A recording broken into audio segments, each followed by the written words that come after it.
Bienvenidos a esta nueva edición de Tiempo de Respuestas, que en este caso va a ser una edición especial.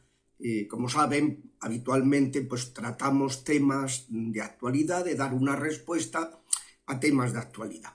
Y en este caso, los últimos días me han llegado muchas peticiones de comunicantes, de seguidores del canal, de los canales, tanto el de YouTube, Tiempo de Respuestas, como el canal de Telegram, donde se reproducen estos vídeos, y además pues la oración de la mañana, la homilía del día y otros contenidos, o sea que es un poquito más completo, se llama Padre Javier Luzón.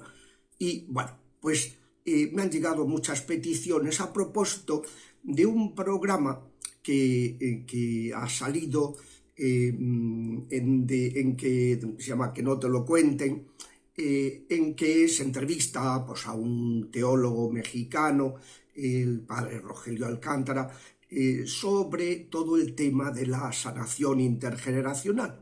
Y como esto se suma pues, a otras intervenciones de otros autores, también un poco en la misma línea, y algunas intervenciones de algunos obispos en momentos concretos sobre temas relacionados con esto, pues me ha parecido conveniente pues, hacer un programa extenso en que se explique con serenidad de dónde provienen estas reticencias. Lo primero que quería aclarar es que a diferencia de la postura oficial de la Iglesia que se expresó el día de Pentecostés de 2016 en ese documento precioso que se llama Juvenescit Ecclesia, la Iglesia se rejuvenece cuando se unen los dos pulmones, el pulmón carismático y el pulmón jerárquico.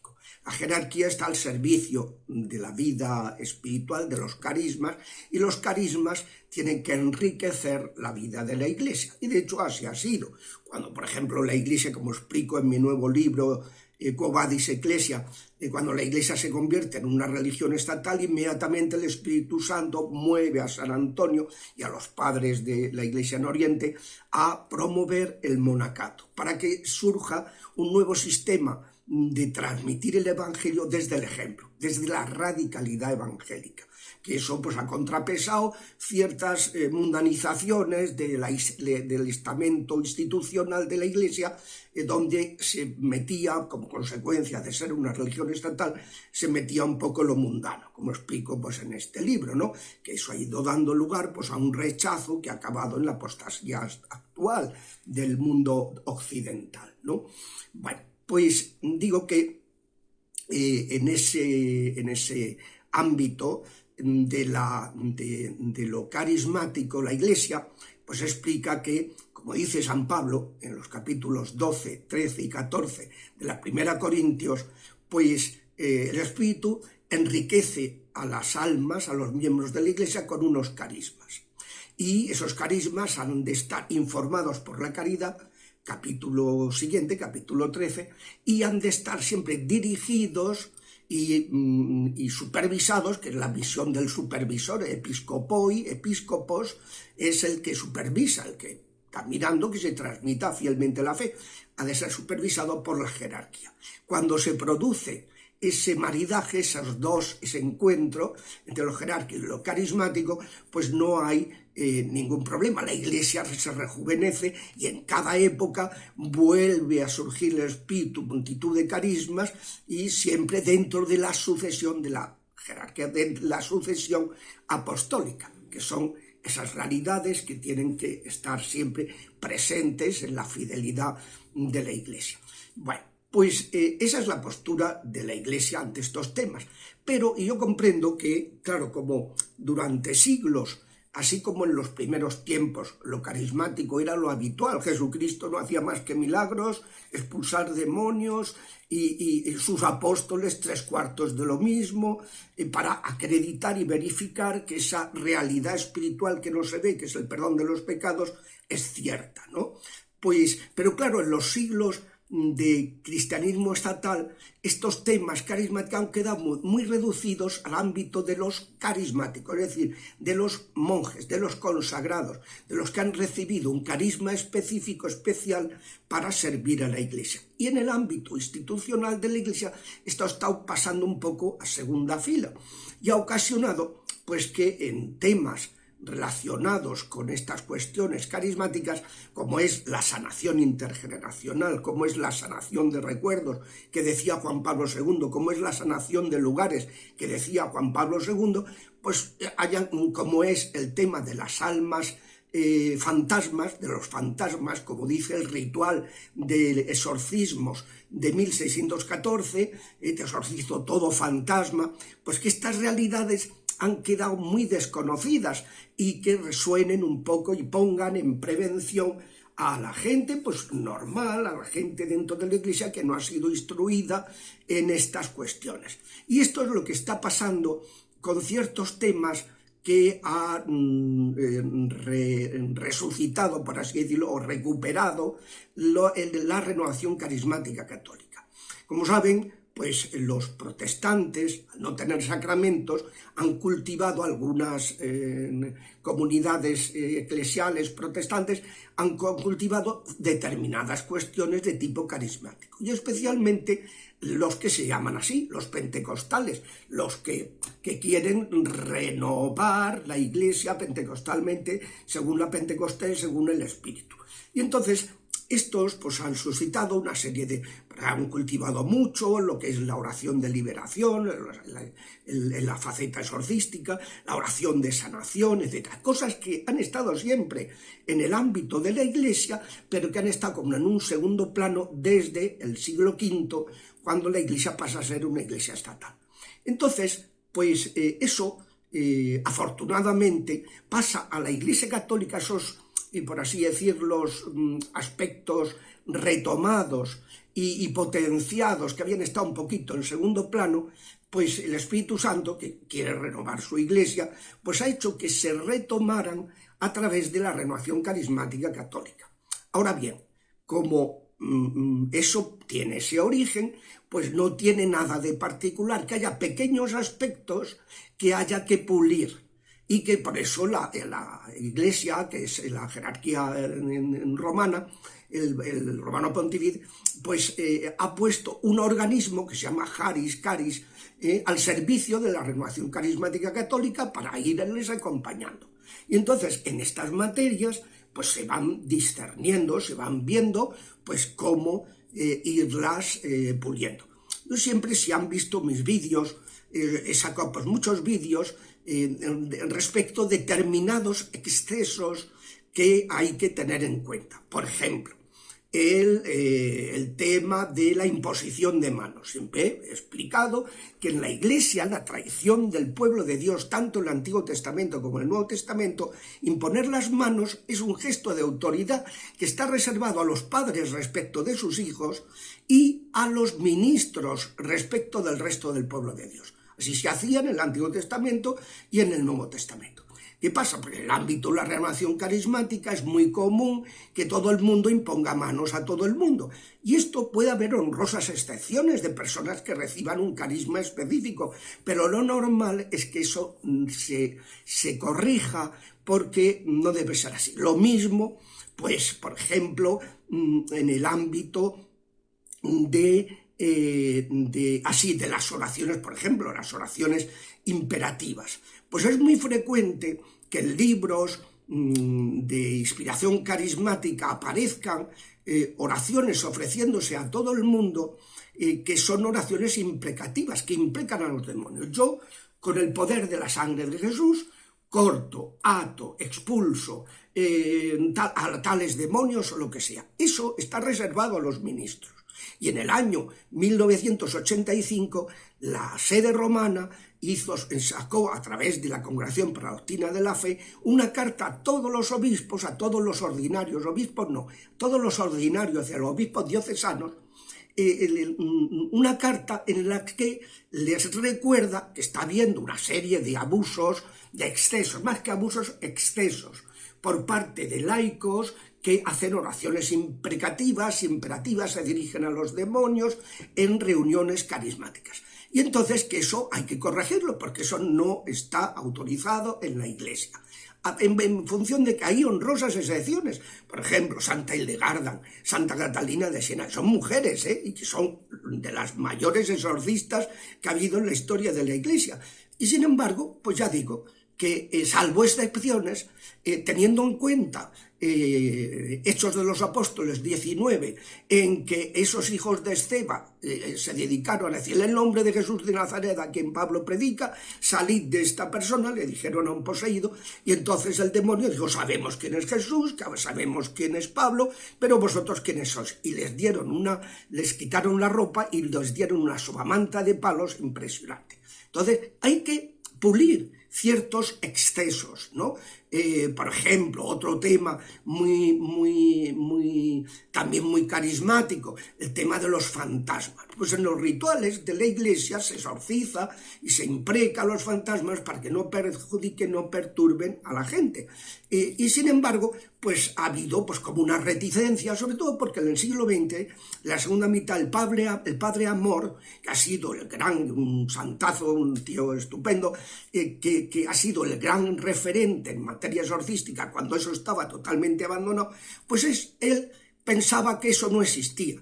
Y hasta el año 1996, en que sacó un libro que se llama Psiquiatría y Exorcismo, en que rectifica y dice, no, me he dado cuenta de que estaba equivocado, pero como la mayoría de los exorcistas de Italia han sido sufragáneos de sus enseñanzas, pues piensan que eso no existe. Y no han tenido en cuenta su rectificación en el año 96, que curiosamente, como él no era teólogo y no estaba claro, cosas que a lo mejor saben los especialistas, pero que una persona que estudia la teología común del seminario no tiene por qué saber.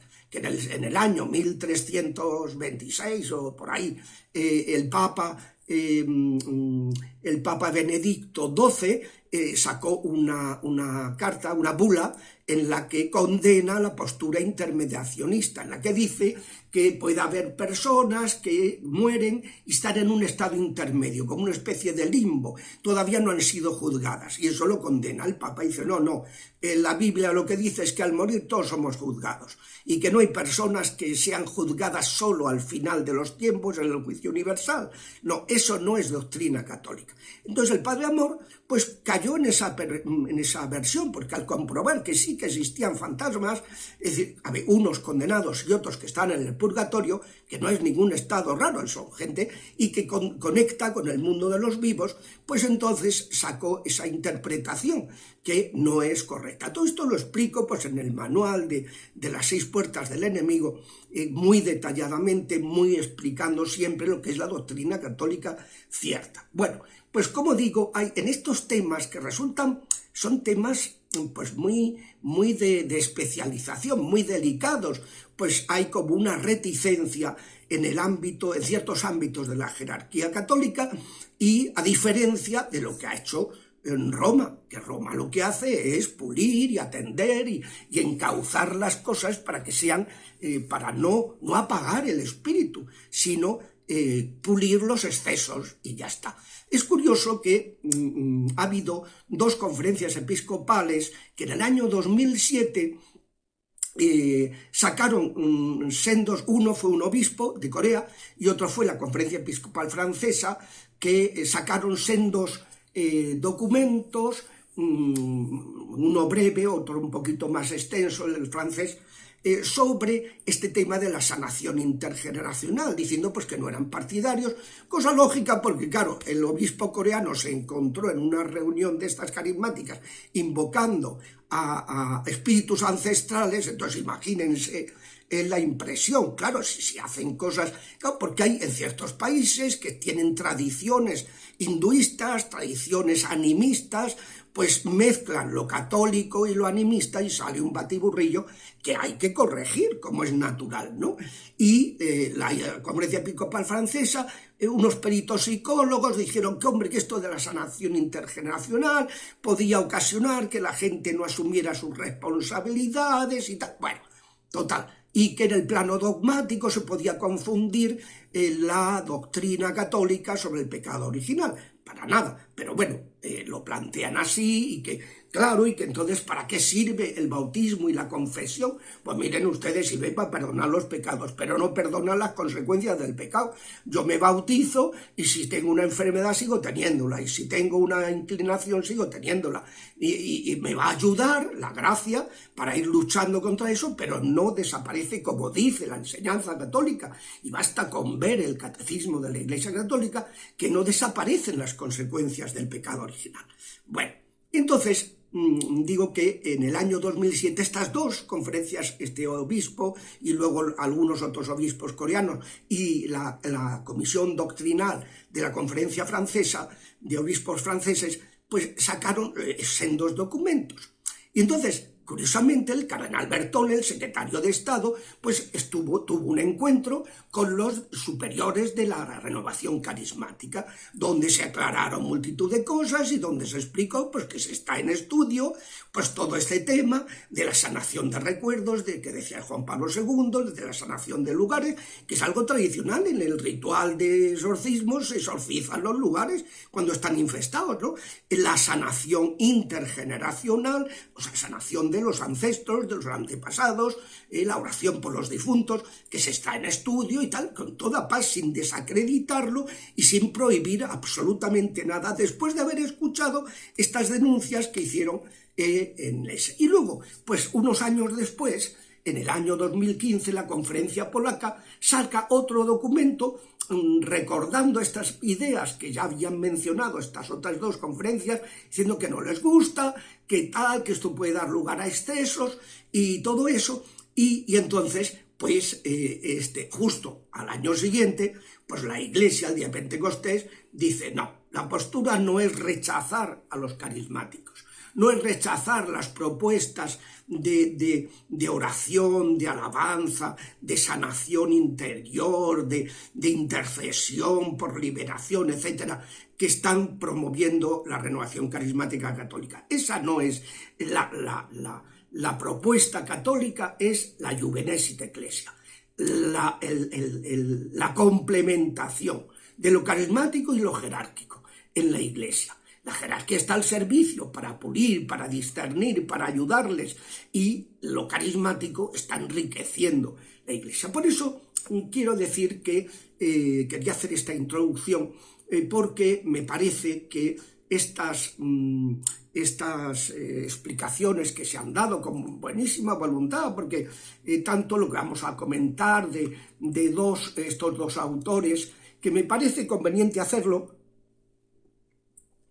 porque uno es el padre Fortea, que es conocido mío, que lo aprecio muchísimo, fue párroco de mi hermano y lo conozco hace mucho tiempo. Le pedí que hiciera muy amablemente el prólogo del manual de exorcística Las 6 puertas del enemigo, y pues el padre Fortea es muy conocido en el ámbito de las redes sociales y especialmente en Hispanoamérica, y entonces pues como él se ha pronunciado sobre todo en dos ocasiones, pero vamos, en varias ocasiones, en alguna misa, en unas conferencias que ha dado muy recientemente, el año pasado, el 2021 en Paraguay, pues quería yo referirme a estos argumentos y también a los del padre, este teólogo que ha sido asesor de la Conferencia Episcopal Mexicana, que ha sido asesor de la Asociación de Exorcistas Mexicanos,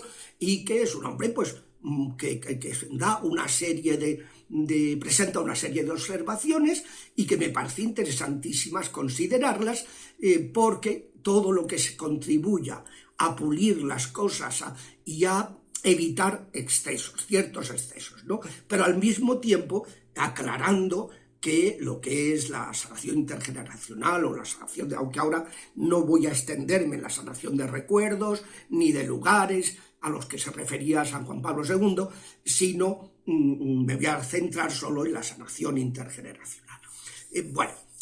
Lo primero que quería comentar es que las objeciones que han surgido, estas instancias, pues se refieren, por una parte, tocan dos temas.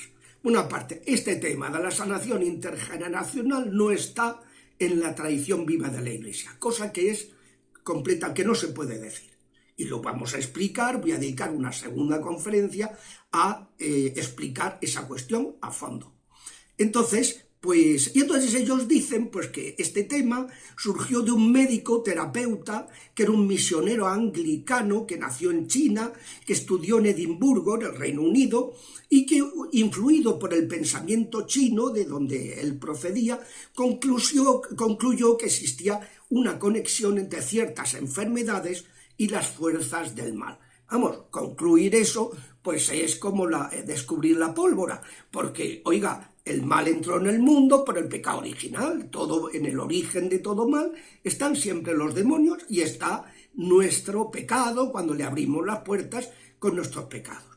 Bueno, entonces él combinó en sus terapias las tradiciones que había aprendido en Oriente con su práctica médica y concluyó que los espíritus ancestrales juegan un papel importante en las enfermedades somáticas de sus descendientes, que tampoco descubre la pólvora, porque mire usted, cuando uno va al médico, lo primero que te pregunta es antecedentes, y a mí, por ejemplo, pues, oiga, cosas de intestino, yo tengo una madre que murió de una afección intestinal, pues a todos los hijos nos hacen revisiones, nos mandan cada X tiempo, tienen que hacerse una prueba de revisión. ¿Por qué? Pues porque tenemos ese punto. O si vas al psiquiatra, te va a preguntar, oiga, ¿y en su familia hay antecedentes a tal? Y entonces, pues lo tiene, o sea, es normal. Todos sabemos que no somos un verso suelto, como que no somos una página en blanco, como dice el padre Fortea. ¿Somos una página en blanco? No, padre Fortea, no somos una página en blanco. Todos venimos de una tradición, una traditio, y eso en el plano genético, en el plano psicológico, en el plano educacional y en el plano espiritual, como veremos.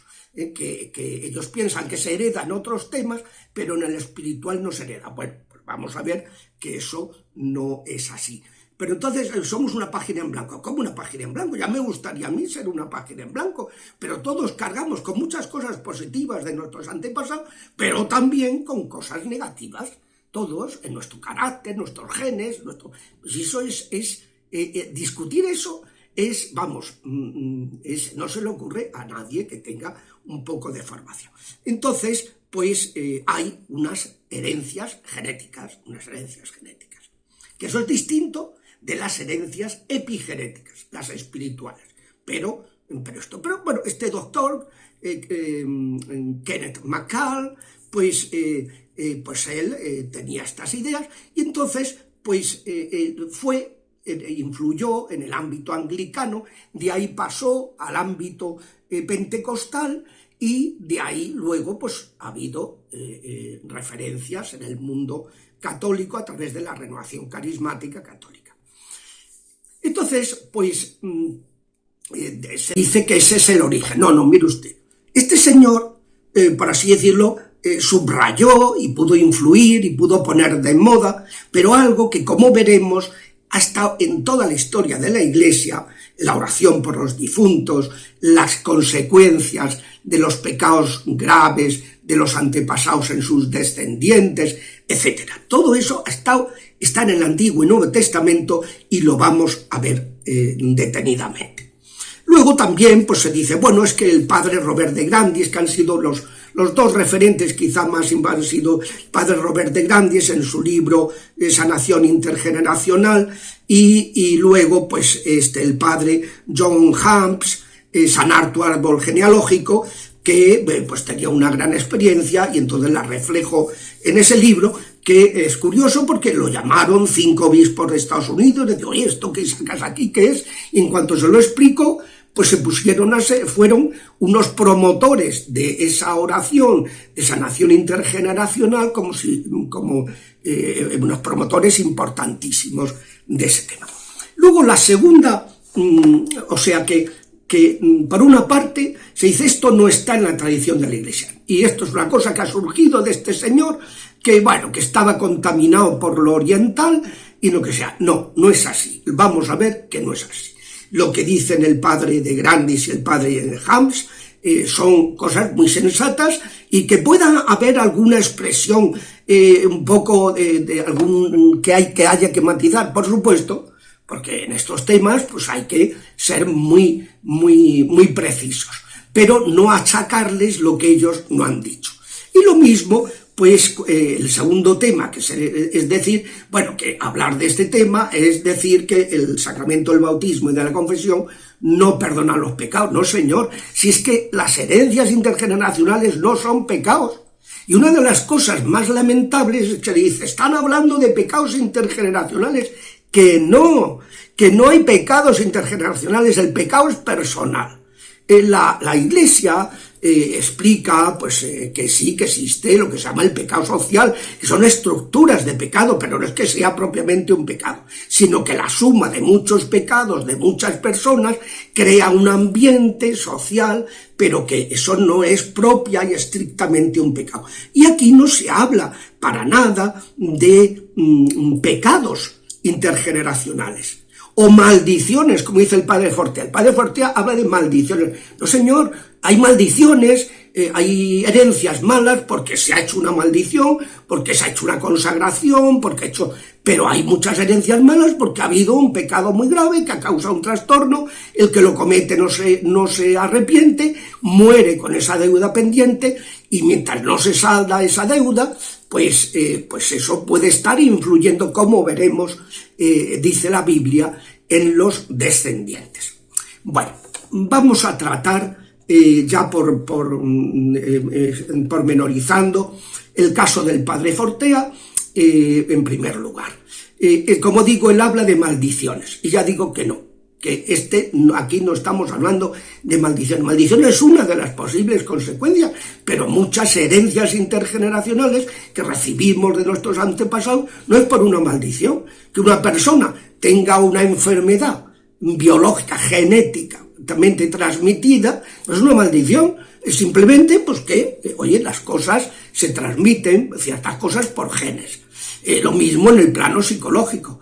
Y como veremos, también ciertas situaciones de tipo espiritual, que son adherencias espirituales. Y siempre lo explico, es decir, vamos a ver, ¿qué es el pecado original? Que es pecado en sentido de consecuencia del pecado de Adán y Eva. Bueno, el pecado original es un estado en que nacemos, y que le dice la enseñanza de la Iglesia, el dogma dice que se transmite por generación. Y esto es lo primero que hay que tener en cuenta. Todas estas instancias dicen, el único pecado que se transmite por generación es el pecado original. No, señor, si el pecado que afecta a todos los hombres se transmite por generación, ¿por qué no se va a poder transmitir otros pecados de seres más cercanos que influyen en sus descendientes, también en el plano espiritual? O sea, decir que no existe cuando la experiencia, que esto también es muy importante, tema de la experiencia.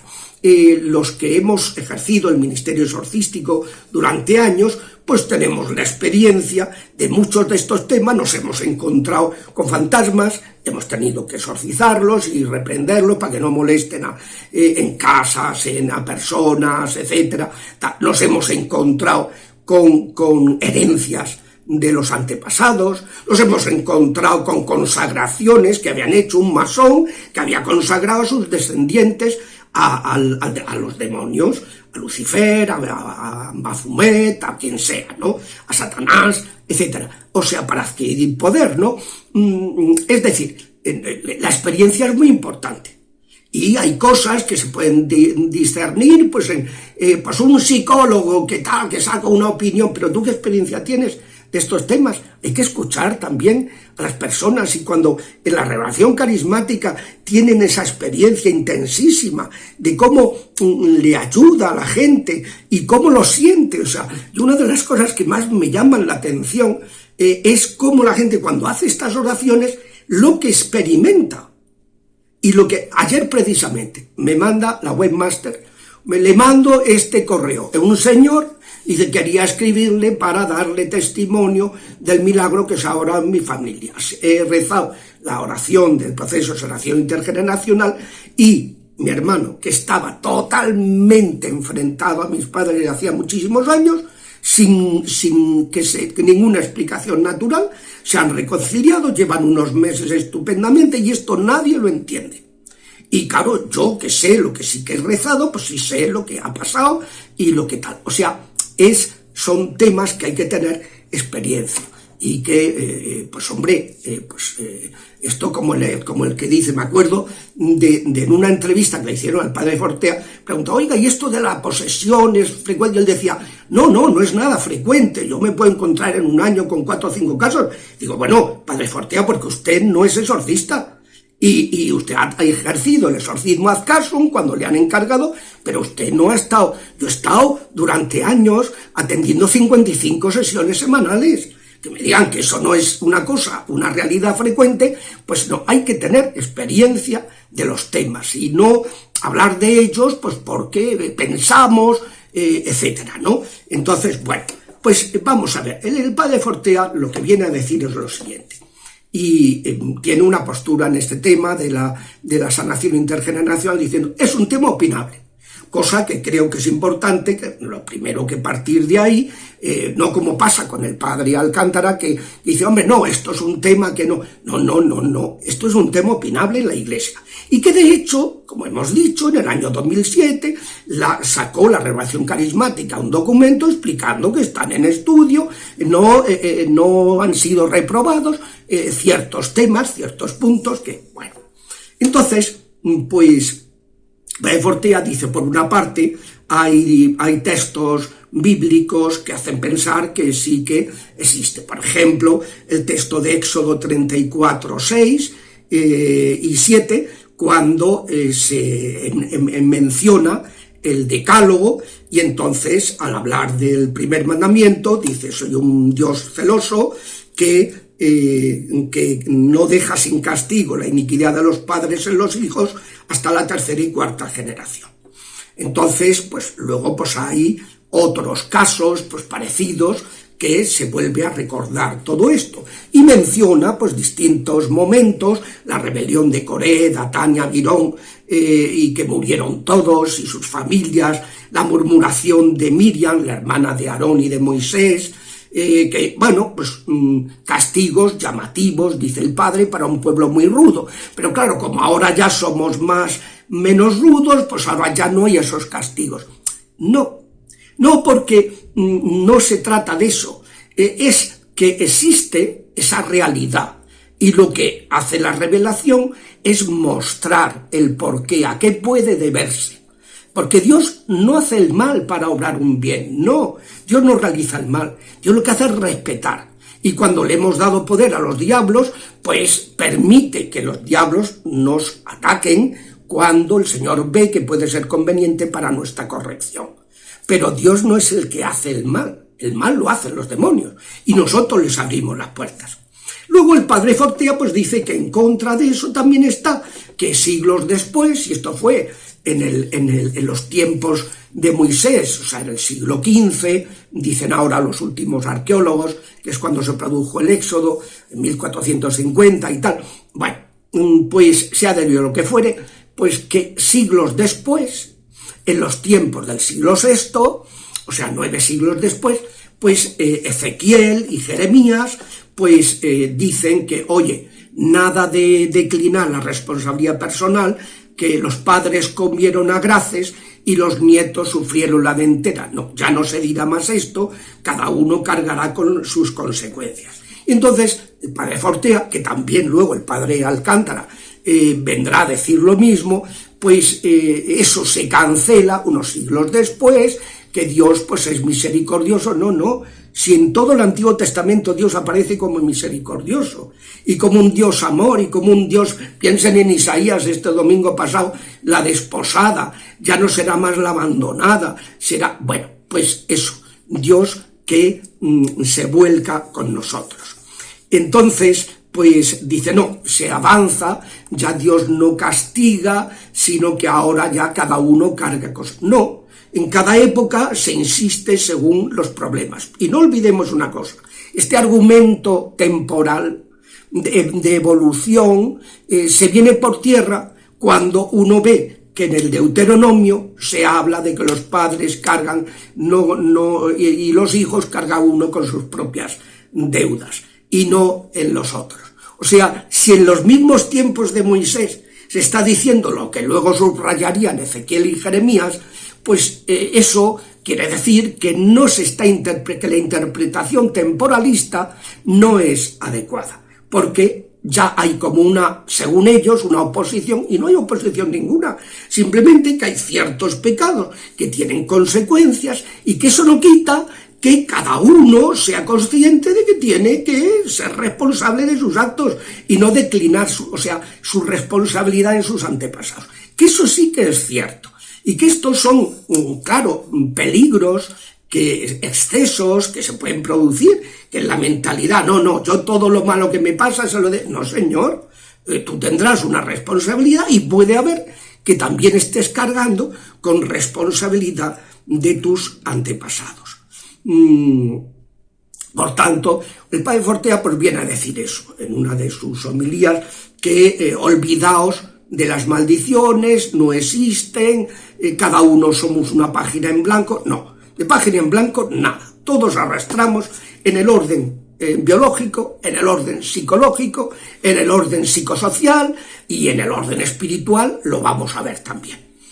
Bueno, también en esta conferencia que dio en octubre de 2021 en Paraguay, pues vuelve a recordar que es un tema opinable, y entonces pues vuelve a citar estos textos: Éxodo 25, Dios que castiga hasta la tercera y cuarta generación; luego Éxodo 34:7, cuando se rompen las tablas de la ley y vuelve a grabarse de nuevo por segunda vez, pues vuelve el Señor a repetir eso, o sea, que es algo que se subraya, y que además en un contexto muy importante, que es el decálogo, ¿no? Luego el enunciado del decálogo en el Deuteronomio 5:9, luego pues en Números 14:18, cuando están en el desierto, el Señor es lento para la ira, rico en misericordia, perdona la iniquidad y la transgresión, castiga la iniquidad de los padres en los hijos hasta la tercera y cuarta generación,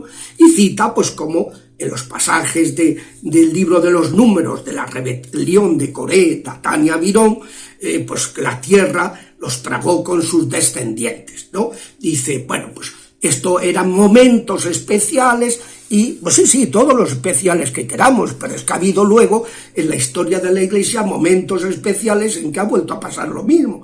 Piensen pues en la caída del reino del norte, la caída del reino del sur, piensen en la destrucción de Jerusalén en el año 71 de nuestra era, piensen en la peste negra del siglo XIV, piensen, o sea, a ver, que no nos caigamos en el buenismo.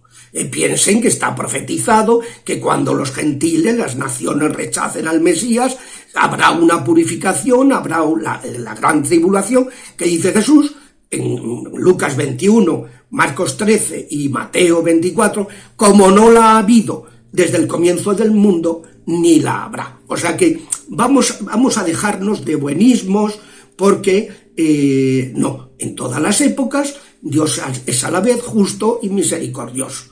Y piensen, por ejemplo, en el Salmo 36, que meditaba yo esta mañana al hacer el oficio de lecturas. Pues el Salmo 36, que Dios es rico en misericordia con los que siguen sus caminos. En cambio, los impíos, pues ellos desaparecen sus linajes, y son castigados ellos y sus descendencias. Eso está en todos los salmos. Entonces, a ver, ¿de qué estamos hablando?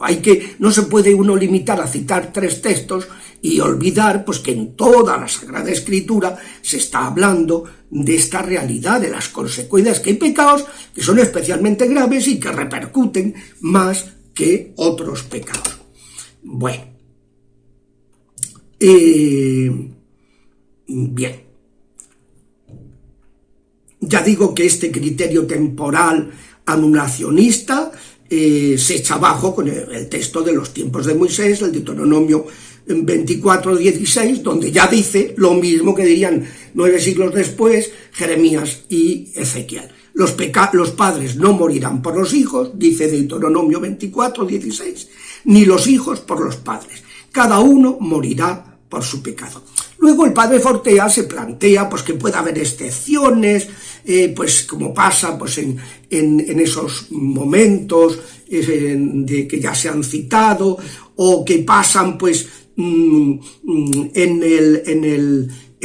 que pasan pues en las personas, que a veces encontramos cosas que no tienen explicación. O sea, cuando él ya recurre a la experiencia, ya duda, ¿no?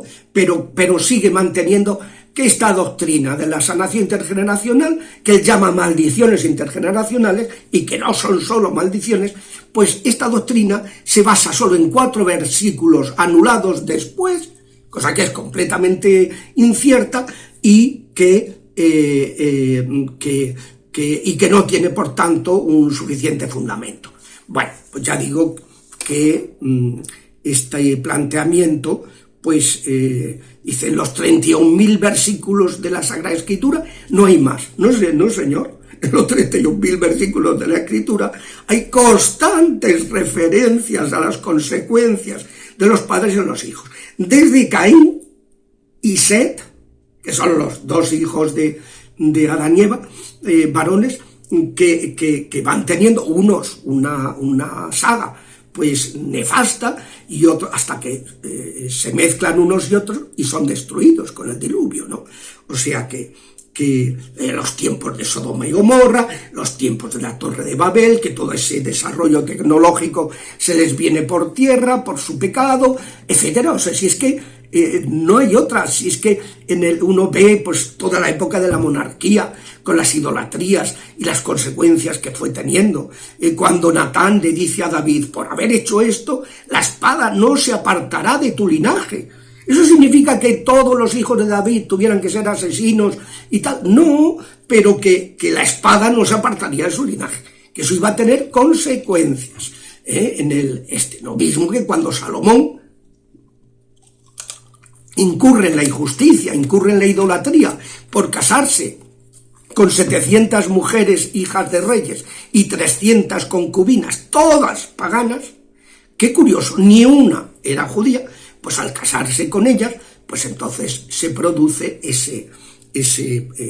esa consecuencia que dice, tu reino va a ser, dejaré una tribu a tu hijo Roboam en atención a su abuelo David, que en eso se mantuvo fiel a Yahvé, pero vas a tener unas consecuencias en tu linaje tremendas. Y así es toda la... O sea, que no es más que... Y uno dice, pero eso es injusto. Digo, no, es como tan injusto como que recibamos cosas buenas.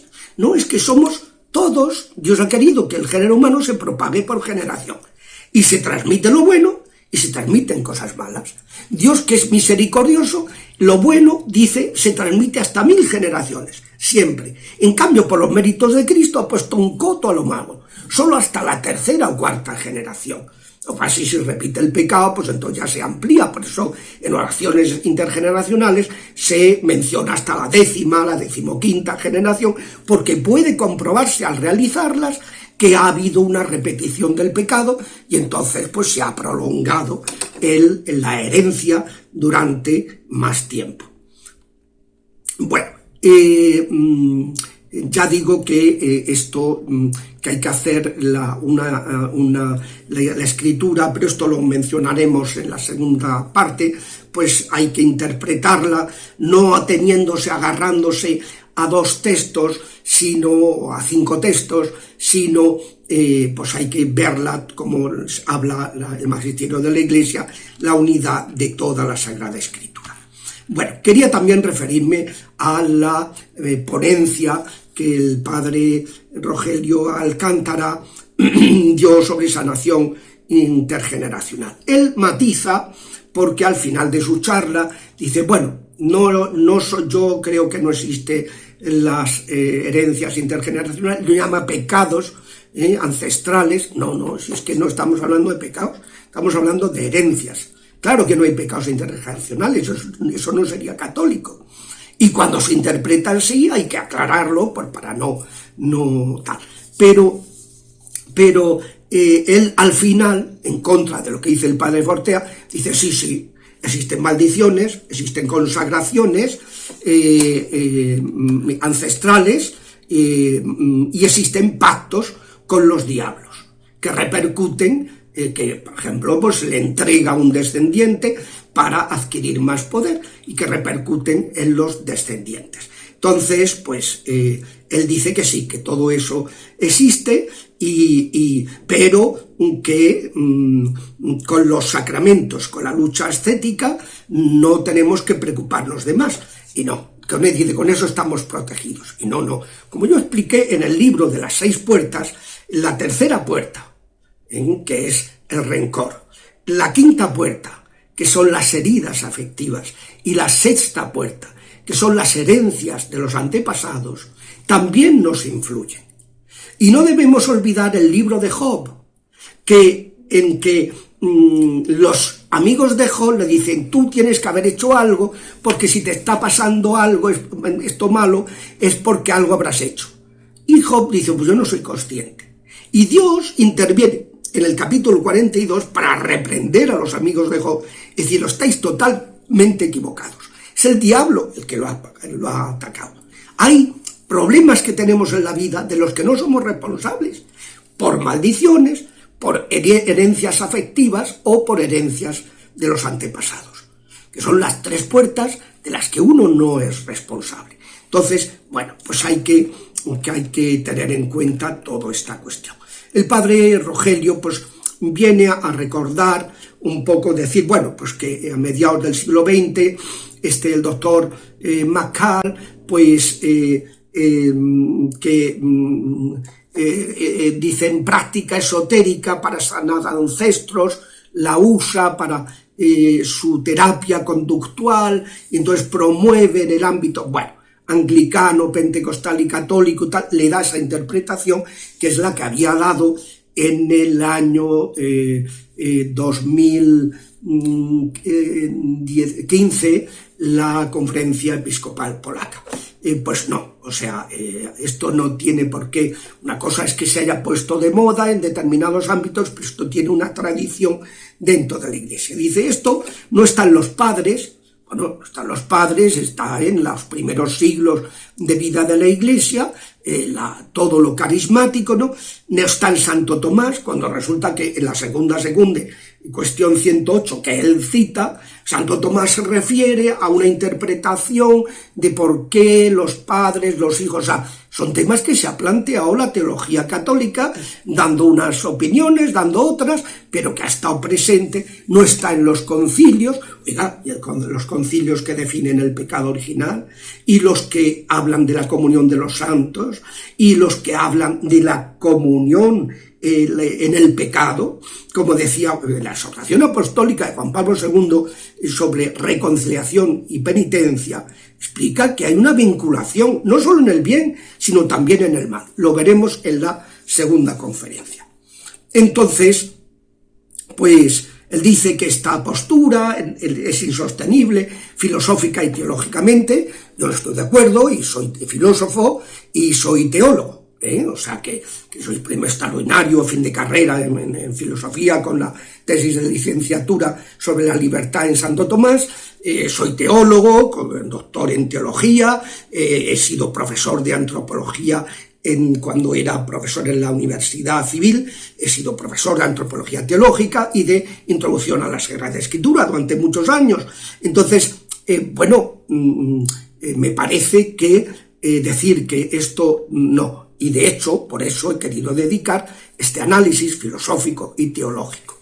Yo entiendo las reticencias de Fortea, las reticencias de Alcántara, las entiendo, porque hay abusos, hay excesos, pero una cosa es matizar y pulir esos excesos, y otra cosa es decir que la oración por los difuntos, que eso puede beneficiar a los descendientes, que eso no está dentro de la enseñanza católica, para nada.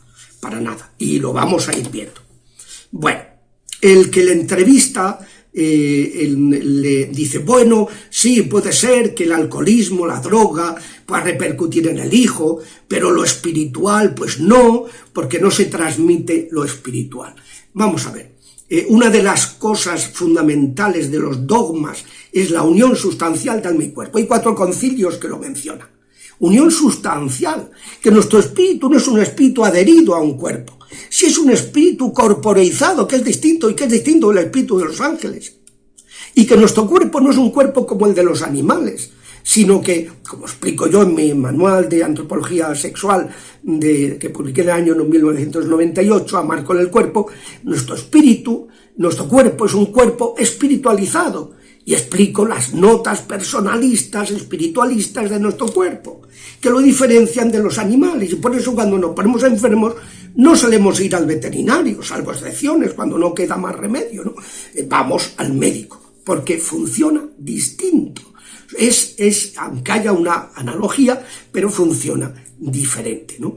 Entonces, pues, nuestro espíritu, claro que tiene repercusiones somáticas y lo estamos viendo todos los días. Cuánta gente que le administramos la unción se recupera, cuánta gente que oramos por ellos se sana, cuánta gente, o sea, la repercusión de lo espiritual en lo biológico y en lo psicológico, las dos dimensiones del cuerpo, es constante. Y que pueda haber cargas epigenéticas, pues eso no es ningún disparate. De hecho, la hay en el pecado original, definido dogmáticamente. Y por tanto, si existe esa transmisión, ¿quién ha dicho que no pueda darse en otras instancias? Bueno, sí, el padre Alcántara, con muy buen criterio, dice, bueno, lo que no puede es interpretarse esto como una solución mágica, rápida, que en lugar de poner, pues uno, la lucha estética, eso es evidente. Ven ustedes, en el libro de las 6 puertas explico que no hay sanación, ni hay liberación sin conversión. Y que por tanto la gente muchas veces viene con esa actitud de venir al sacerdote, que es una especie de varita mágica, para que nos diga y nos cure, y me dice, no, mire usted, lo primero que tiene que hacer es cambiar de situación, tiene que seguir a Cristo, y si no, no me haga perder el tiempo. Yo no voy a perder el tiempo con una persona que está en concubinato y que no quiere cambiar su situación, o está en adulterio y no quiere remediar su situación. Es que no va a servir de nada, es que esto no es una varita mágica. Totalmente de acuerdo con el padre Alcántara y con los que tienen esa... pero eso no significa que orar por los antepasados, que es una obra de misericordia, de una de las 7 obras de misericordia espirituales, que eso sea un exceso contra la Iglesia Católica. Bueno, él cita los mismos textos que menciona, trata de darle una explicación, que si el género literario legislativo, que tal. Bueno, no voy a entrar en eso, pues son cuestiones técnicas que no comparto, bien. Entonces, y viene a decir, como dice el padre Fortea, que estos textos fueron refutados por esos textos que sostienen el que puedan existir consecuencias en los descendientes de los pecados de los padres, pues que esos quedan refutados por Jeremías y Ezequiel.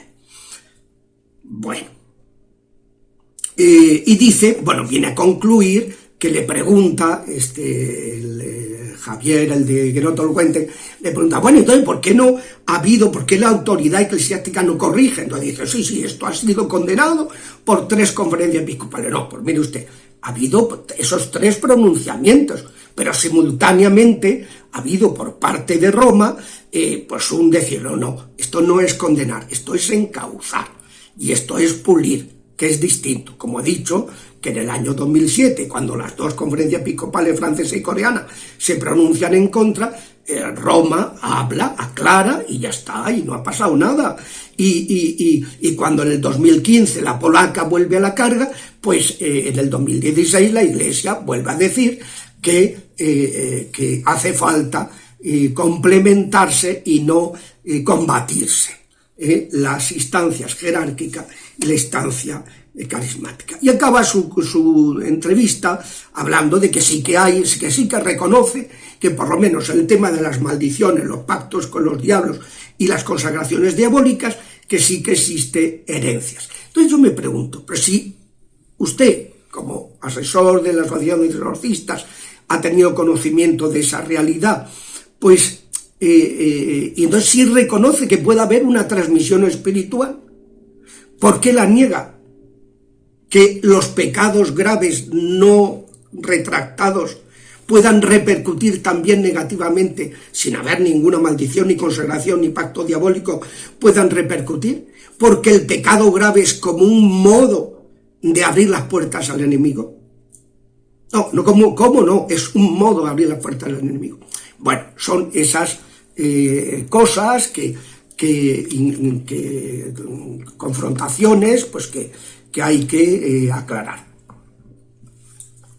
Luego quería referirme, por último, a las 3 conferencias episcopales que se pronunciaron negativamente.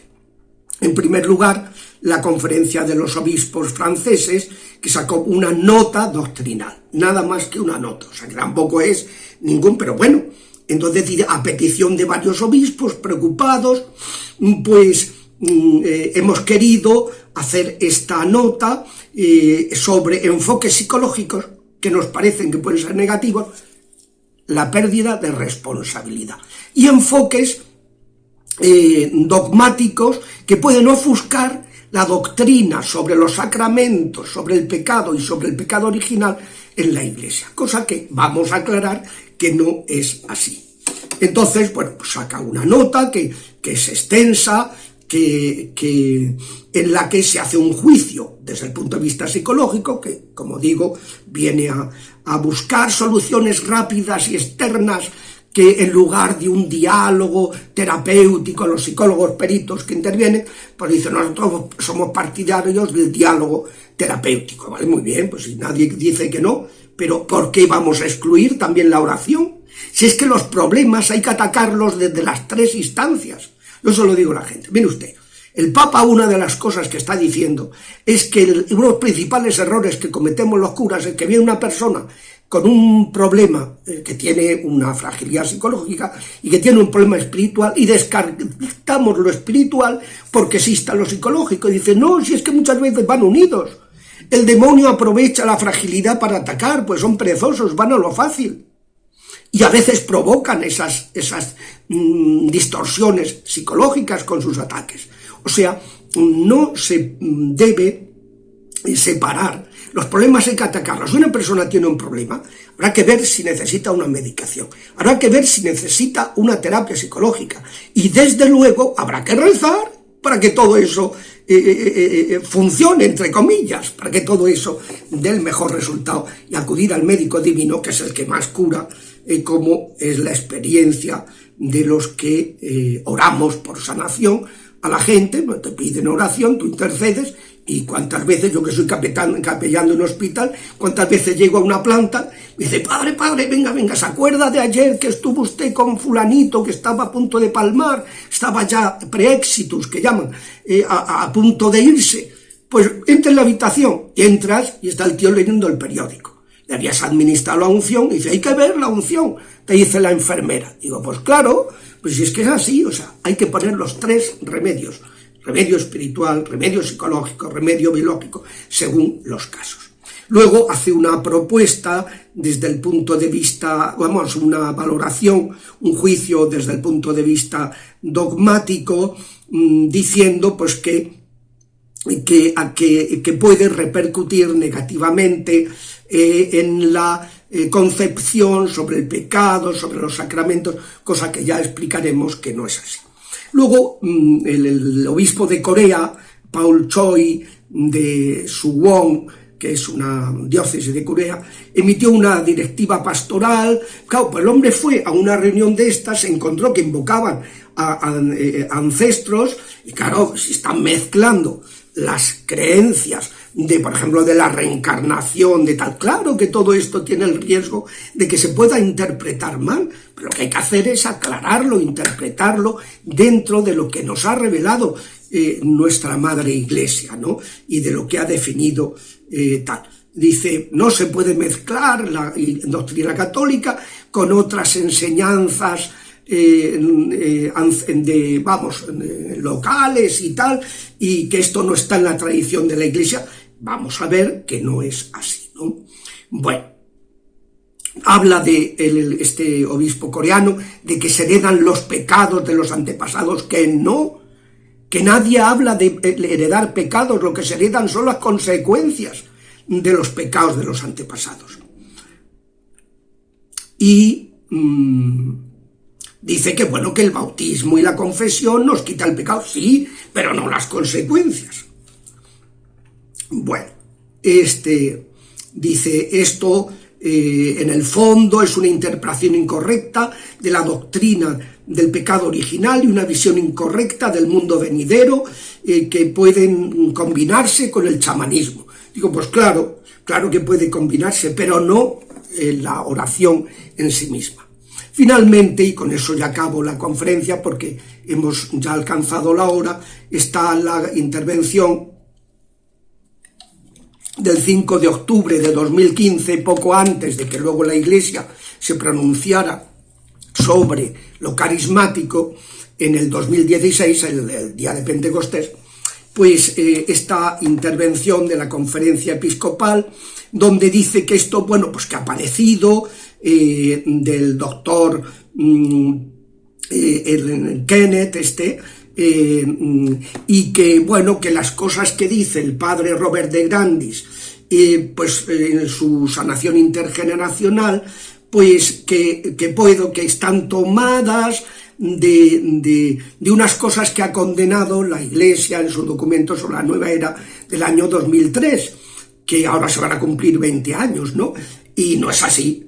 O sea, claro que se puede tomar, hay cosas mal enfocadas, pero el padre Robert de Grandis no lo toma de esos errores, ¿no? Dice,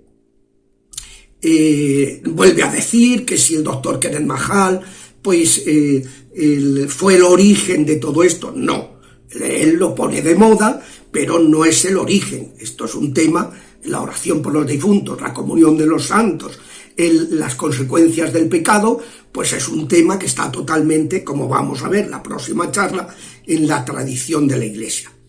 Dice, esto es dice la Conferencia Polaca, una tradición de las religiones orientales, que dan a sus antepasados un culto especial, que no, y que creen en la reencarnación, que no, que aquí no se reencarnan los pecados, que aquí lo que estamos hablando es de las consecuencias de los pecados, como dice la Biblia. Bueno, la curación intergeneracional justifica la debilidad y busca una explicación fácil y el perdón de los errores cometidos. Es uno de los riesgos, pero no es para nada algo propio de la sanación intergeneracional, sino de una interpretación errónea de esa sanación intergeneracional. Bueno, ¿qué más dice la Conferencia Episcopal Polaca que sea relevante? Bueno, vuelve a mencionar esos textos y, bueno, viene a decir, el pecado generacional, que no es pecado generacional, sino son ataduras, herencias intergeneracionales, es contrario a la verdad sobre la misericordia de Dios y su amor perdonador. ¿Qué tiene que ver? Pero si es el mismo Dios el que lo dice, que los pecados tienen consecuencias. Si Dios no es el que provoca, no es el que hace daño a nadie, son los diablos. Somos nosotros los que le abrimos las puertas a los diablos con nuestros pecados. En fin, son unas interpretaciones pues que hay que matizar muchísimo. Y eso, dice que el único pecado que se transmite de generación en generación es el original. ¿Y eso quién lo ha dicho? ¿De dónde se lo sacan? Es que esté definido dogmáticamente, nunca se ha definido que no se pueda transmitir, no puede haber ninguna transmisión de algo de tipo espiritual, como es la experiencia que hemos tenido en multitud de casos y que tienen en la renovación carismática cuando oran en estos temas. Bueno,